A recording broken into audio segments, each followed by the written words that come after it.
يتحدى الله. هذا الشخص يدعي أنه الله على التيك توك ويكتب أشياء مثل سبحاني وأشياء أخرى أستغفر الله لا يقولها إنسان عاقل. من هذا الشخص ومن أين جاء؟ تابعوا المقطع للنهاية ولا تنسوا اللايك والاشتراك. يلا نبدأ.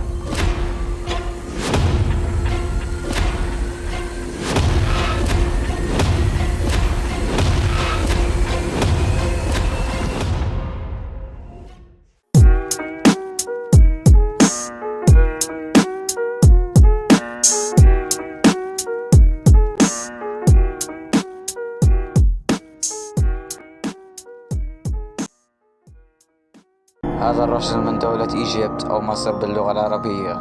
حسنا، الموقع الذي يستخدمه على التيك توك يسمي نفسه فيه الله. نعم، يسمي نفسه الله وينشر أشياء وقرآن ويكتب اكتبوا سبحاني في التعليقات وأشياء أخرى أستغفر الله العلي العظيم. ويكتب أشياء لا يكتبها إنسان عاقل، إنسان مسلم بشري يخاف من الله عز وجل. ويتجرأ على قول أشياء لا يقولها شخص يخاف من الله عز وجل. يقول أشياء مثل من يتابعني يدخل الجنة. شني هذا؟ استغفر الله يعني. والغريب في الموضوع واللي مخليني مش مصدق نفسي، يعني خليني مستغرب إن عنده متابعين كثيرين، يعني بدل ما يكون منبوذ من المجتمع وما شابه، عنده متابعين كثيرين جدا.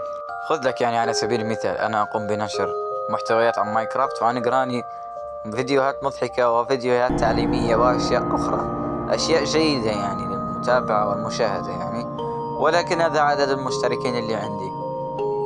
عدد الله الاسلوب، واو I like it. من وين متربي؟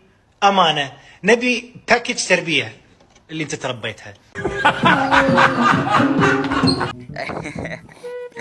إذا يا شباب حطوا لايك واشتراك في القناة، اثبتوا لي اني انا افضل منه، يعني هذا الكافر التافه اثبتوا لي اني انا افضل منه.